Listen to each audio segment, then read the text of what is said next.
बिस्मिल्लाहिर्रहमानिर्रहीम। अस्सलाम वालेकुम। अबरार रशीद आपकी खिदमत में हाज़िर है और ये तहकीकाती रिपोर्ट्स की उन वीडियोस का आज ये तीसरा हिस्सा है जो आपकी खिदमत में लेकर हाज़िर हुआ हूँ। लेकिन उससे पहले आपसे गुजारिश है कि अगर अभी तक आपने इस चैनल को सब्सक्राइब नहीं किया तो इसे सब्सक्राइब कर लें। जो बेल आइकन है उसको ज़रूर प्रेस कीजिएगा। आपका बहुत बहुत शुक्रिया। एक बहुत बड़ा दहशतगर्द जिसको हम उमर पातिक के नाम से जानते हैं और 2002 में इंडोनेशिया के शहर बाली में वो एक बहुत बड़ा बम हमला करवाता है। उसका ज़िम्मेदार है जिसमें 202 अफराद जो हैं वो लुक़मा अजल बन जाते हैं, जिनमें से 88 ऑस्ट्रेलियन हैं और बाकी का ताल्लुक़ इंडोनेशिया समेत दीगर 21 ममालिक से है। और इस शख्स की गिरफ़्तारी पाकिस्तान में और मेरे शहर एबटाबाद में होती है। हाल ही में उसको इंडोनेशिया में रिहा किया गया है। इस पर पूरी दुनिया, ख़ास तौर पर ऑस्ट्रेलिया में बहुत ज़्यादा एहतजाज किया जा रहा है। लेकिन मैं आपको बताऊंगा कि ये वाक़या कब और कैसे रूनुमा हुआ, यानी उसकी गिरफ़्तारी का। 25 जनवरी 2011 की रात है, इंतहाई सर्द रात, और मुझे मेरे एक सोर्स से टेलीफ़ोन कॉल आती है कि जनाब एबटाबाद का, जो लोग एबटाबाद से वाकिफ़ हैं वो जानते हैं कि यहाँ पर एक इलाका है आराम बाग। मुझे ये कॉल आती है कि जनाब आराम बाग से पुलिस और सिक्योरिटी ऑफिशल्स ने एक शख्स को गिरफ़्तार किया है जो कि गैर मुल्की है और मुबैना तौर पर एक बहुत बड़ा दहशतगर्द है, और ये बहुत बड़ी ख़बर है। उस रात मैं अपनी टीम के हमरा उस जगह पहुंचता हूं और अहले इलाका या अहले मोहल्ला से बात करता हूं तो सब लोग चुप हैं, कोई शख्स बात करने को तैयार नहीं। अलबत्ता इस बात की तस्दीक होती है कि वहाँ पर एक घर का दरवाज़ा तोड़ा गया, छोटा सा एक मकान था, और वहाँ से 2 मियाँ बीवी को गिरफ़्तार किया गया है। मज़ीद तहकीक की तो पता ये चला कि गिरफ़्तार होने वाले शख्स का नाम उमर है और उसका ताल्लुक़ इंडोनेशिया से है। फिर 2-3 रोज़ के बाद अपने ही ज़राए से मालूम हुआ कि इस शख्स का नाम उमर पातिक है और उसको बड़ी उजलत में इंडोनेशिया के हवाले कर दिया गया। यानी पाकिस्तानी सिक्योरिटी अदारों ने उसको गिरफ़्तार किया और इंडोनेशिया के हवाले कर दिया गया। अब इससे जुड़े हुए कुछ वाक़यात हैं, वो आपकी खिदमत में पेश करना इंतहाई ज़रूरी हैं कि जिस वक्त उमर पातिक को गिरफ़्तार किया गया तो यकीनन एबटाबाद की पुलिस भी थी, लेकिन उसमें जिस तरह मैंने बताया है कि हमारी एक सरकर्दा इंटेलिजेंस एजेंसी के कुछ अफसरान और एहलकार भी शामिल थे। और इस दौरान मुबैना तौर पर उन सिक्योरिटी एहलकारों की अपनी फायरिंग से उनका एक अफसर ज़ख्मी भी हो गया, क्योंकि उनके पास इतलात ये थी कि ये शख्स हर वक्त अपने पास क्लाशनकोफ असलहा रखता है और ऐन मुमकिन है कि उसने खुदकुश जैकेट पहन रखी हो और जो ही ये अंदर दाखिल होंगे तो वो अपने आप को तबाह कर देगा, फाड़ देगा और उसके साथ इनकी जान भी ज़ाया हो सकती है। तो लिहाजा जब उसकी बीवी ने दरवाज़ा खोला तो उसकी बीवी को इन्होंने काबू कर लिया और उसके बाद जब ये अंदर दाखिल हुए तो धींगा मुश्ती में उस सिक्योरिटी अफसर से, एक सिक्योरिटी अफसर से गोली चली और दूसरे की रान में लग गई। बहरहाल इस शख्स को गिरफ़्तार कर लिया गया और जिस तरह मैंने बताया कि इसको इंडोनेशिया के हवाले कर दिया गया। अब ये ज़रा ज़हन में रखिएगा कि 25 जनवरी 2011 का वाक़या है और उसी साल 1 और 2 मई की दरमियानी शब यानी 2011 को एबटाबाद के बिलाल टाउन में अमरीकी हेलीकॉप्टर आते हैं और उसामा बिन लादेन के कंपाउंड पर हमला करते हैं और मुबैना तौर पर उसामा बिन लादेन को हलाक कर देते हैं। उनके साहबजादे एक बेटे को हलाक कर देते हैं। कुछ दीगर हलाकतें होती हैं जिसको हम ऑपरेशन एबटाबाद कहते हैं या ऑपरेशन उसामा बिन लादेन कहते हैं।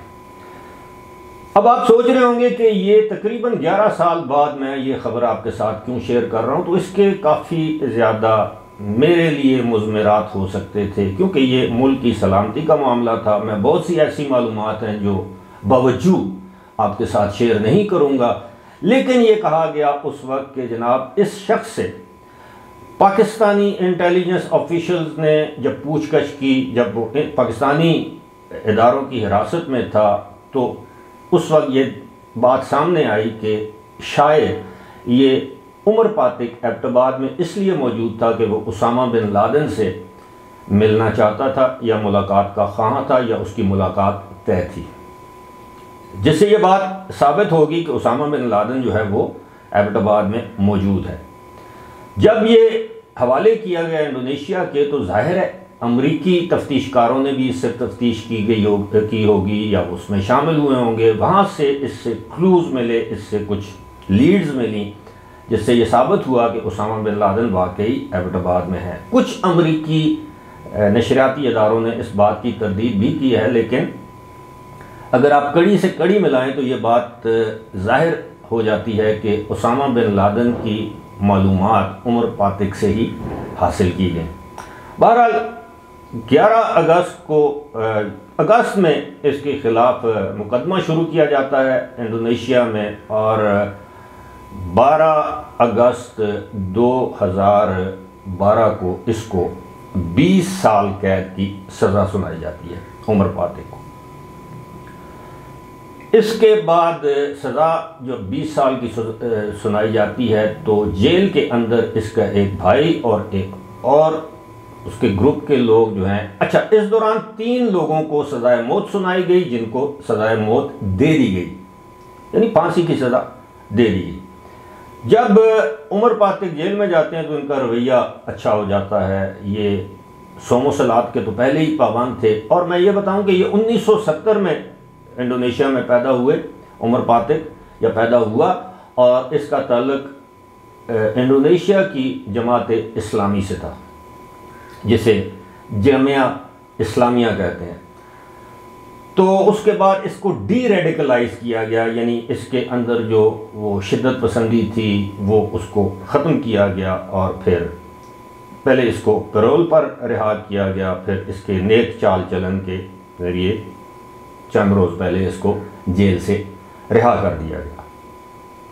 रिहाई के बाद उमर पातिक ने ऑस्ट्रेलियन गवर्नमेंट से, ऑस्ट्रेलियन लोगों से, ख़ास तौर पर उन लोगों से जो 88 लोग हैं, उनके लवाहिकीन से, वर्सा से इसने माफ़ी मांगी है। इसने कहा कि मैं अपने किए पर शर्मिंदा हूँ, मैं आइंदा जो मेरी ज़िंदगी है वो मैं इसी मिशन पे गुजारूंगा कि दहशतगर्दी जो है वो एक लानत है, और मासूम लोगों की जान लेना इसमें कोई शक नहीं कि गुनाह कबीरा है और इसकी कोई मुआफ़ी नहीं है। ऑस्ट्रेलियन तो आप किधर माफ़ करेंगे, और ज़ाहिर है 202 अफराद की जान लेने का इसने कहा है कि इसने प्लानिंग किया, और इसने कहा है कि ये बुनियादी तौर पर इसराइल के ख़िलाफ़ है, यहूदियों के ख़िलाफ़ है। लेकिन ये जहाँ पर ये जो लोग मारे गए उनमें इसराइली कोई भी नहीं था, यहूदी कोई भी नहीं था, ज़्यादातर क्रिश्चियंस थे, चाहे वो इंडोनेशिया के हों, चाहे वो दुनिया के दीगर ममालिक से हों, और उनमें भी मगरबी ममालिक से ताल्लुक़ रखने वाले अफराद ज़्यादा थे। आप ये कह लें कि गोरे थे। अब इस पर पूरी दुनिया में माफ़ कीजिएगा, पूरी दुनिया में एक वावेला है। उमर पातिक का भाई ये कहता है कि उसने उसको डी रेडिकलाइज कर दिया है, लेकिन मैं आपसे ये बात शेयर करना चाहता हूँ कि आप देखिए कि ये उमर पातिक एबटाबाद से गिरफ़्तार हुआ। उसामा बिन लादेन मुबैना तौर पर, मैं तो मुबैना इसलिए कहता हूँ कि मैंने अपनी आंखों से उसकी लाश नहीं देखी एबटाबाद में। इतना ज़रूर है, ये दावे किए गए कि उसामा बिन लादेन का कंपाउंड है, वो सारी बात, लेकिन अगर यकीन भी कर लिया जाए तो देखें, उसामा बिन लादेन की एबटाबाद में मौजूदगी, उमर फातिक की एबटाबाद में मौजूदगी, उसामा बिन लादेन की एबटाबाद में हलाकत, उमर फातिक की एबटाबाद में गिरफ्तारी, ये क्या जाहिर करती है? और ये दौर कौन सा है? ये दौर है जनरल परवेज मुशर्रफ का।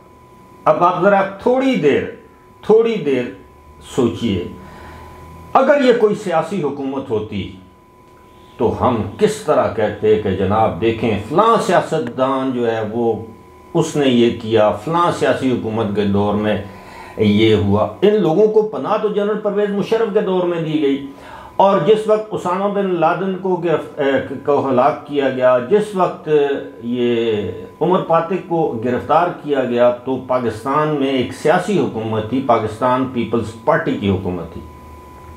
उस वक्त उन पर भी इल्ज़ाम लगाया गया कि उन्होंने मुल्क की सालमियत की सौदेबाजी की है, लेकिन किसी ने यह सवाल नहीं उठाया कि उमर फातिक को भी तो बिलाखिर पाकिस्तानी एजेंसियों ने गिरफ़्तार किया, और फिर आज भी वो डॉक्टर शकील अफरीदी पाकिस्तानी एजेंसियों के पास है जिसने ये मुखबरी की थी उसामा बिन लादेन की। लेकिन ये सब भूल जाते हैं कि इन लोगों को पाकिस्तान में पनाह किसने दी? वो कौन से अवामिल थे जिसके तहत ये लोग, ये दहशतगर्द पाकिस्तान में दंदनाते फिर रहे थे? और आज एक मरतबा फिर दहशतगर्दी का अफरीद जो है वो हमारे सूबे खैबर पख्तूनख्वा में दोबारा सर उठा रहा है। क्या इस सवाल का जवाब भी हमें आज मिलेगा, या उसके लिए भी हमें मज़ीद 10-12 साल तक इंतज़ार करना पड़ेगा? फ़िलहाल मुझे दीजिए इजाज़त। खुदा हाफ़िज़।